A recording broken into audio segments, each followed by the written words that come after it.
ലൈറ്റൊക്കെ ഓഫ് ചെയ്ത് ഫോണൊക്കെ അങ്ങ് മാറ്റി വെച്ച് എന്നിട്ട് കണ്ണൊക്കെ ഇങ്ങനെ അടച്ച് കിടന്നു നോക്കി. എപ്പോഴാണ് തല പറയുന്നത്, ഒരു കാര്യം പറഞ്ഞില്ലേ, എന്താണ് നായക്ക് മെസ്സേജ് അയച്ചിട്ടില്ലോ.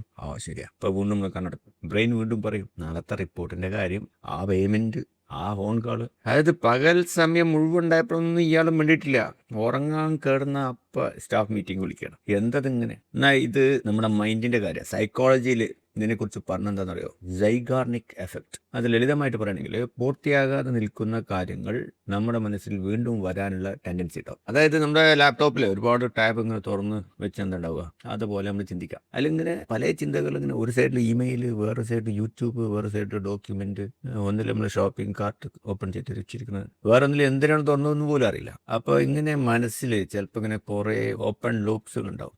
ഇത് ചെയ്യണം, അയാളെ വിളിക്കണം, അത് തീരുമാനിക്കണം, ഈ പ്രശ്നം സോൾവ് ചെയ്യണം. എല്ലാ അൺഫിനിഷ്ഡ് ടാസ്ക്. അതായത് നമ്മുടെ തലക്ക് ഒരു പെർഫെക്ഷൻ ഫീൽ ചെയ്യണം. പൂർത്തിയാവാത്ത ഒന്നും നമ്മളെ സഹായിക്കാൻ വേണ്ടി ശ്രമിക്കുന്നതാണ്. പക്ഷെ നമ്മൾ ഉറക്കം കളഞ്ഞിട്ട് സഹായിക്കേണ്ട വല്ല ആവശ്യമുണ്ട്. അപ്പൊ ഈ അൺഫിനിഷ്ഡ് ടാസ്ക് എല്ലാം കൂടി നമ്മളെ ഊർജം മുഴുവൻ ഒന്ന് വലിച്ചെത്തുന്നത് വരും. ഏതായാലും ഈ പൂർത്തിയാകാത്ത കാര്യങ്ങളെ കുറിച്ചുള്ള ആവർത്തിച്ചുള്ള ചിന്ത നമ്മുടെ അറ്റൻഷനെയും മെന്റൽ ലോഡിനെയൊക്കെ ബാധിക്കും അല്ലെ.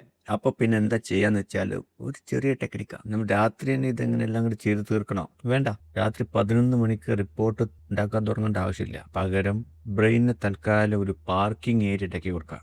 ഉറങ്ങി 2 മിനിറ്റ് മുമ്പ് നാളെ ചെയ്യാനുള്ള കാര്യങ്ങളൊക്കെ എഴുതി വെക്കുക. രാവിലെ 10 മണിക്ക് നമുക്ക് അയാളെ വിളിക്കാം. റിപ്പോർട്ടിന്റെ ആദ്യ ഭാഗം നമുക്ക് കംപ്ലീറ്റ് ചെയ്യാം. പേയ്മെന്റ് ഇത്ര മണിക്ക് ചെക്ക് ചെയ്യാം. അതായത് വെറുതെ ഇങ്ങനെ ചെയ്യണമെന്ന് എഴുതുന്നതിനേക്കാൾ എപ്പോൾ, അല്ലെങ്കിൽ അടുത്ത സ്റ്റെപ്പ് എന്താണെന്ന് കൂടി എഴുതി വെക്കാം. അതായത് എപ്പോൾ ചെയ്യുമെന്നും കൂടി എഴുതി വെച്ച് കഴിഞ്ഞാൽ തല പിന്നെ ഹാപ്പി.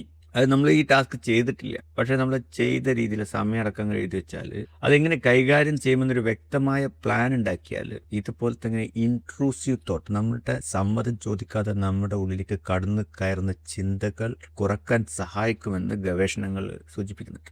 അപ്പോൾ ഇനി ബ്രെയിൻ ഇതുപോലെ രാത്രി ഓർമ്മിപ്പിച്ച് നമ്മൾ എന്ത് ചെയ്യാം? ഒന്ന് ചിരിച്ചിട്ട്, ഹലോ ഞാൻ എന്താ എഴുതി വെച്ചിട്ടുണ്ട് എന്ന് മനസ്സിൽ പറയാം. എല്ലാ ഓപ്പൺ ടാബ്സും നമുക്ക് രാത്രി ക്ലോസ് ചെയ്യാൻ കഴിയില്ല. പക്ഷേ നാളെ ഏത് ടാബ് ആദ്യം തുറക്കണമെന്ന് തീരുമാനിച്ചിട്ട്, നാളെ രാവിലെ ഞാൻ ആദ്യം ചെയ്യാൻ പോകുന്ന കാര്യം ഇതാണ്, എന്നിട്ട് ഉറങ്ങുക. അപ്പോൾ നിങ്ങൾക്ക് ഉണ്ടാവില്ലേ ഇങ്ങനത്തെ ഒരു 11 മണിക്ക് ബ്രെയിൻ മീറ്റിംഗ് വിളിക്കുന്ന പരിപാടി?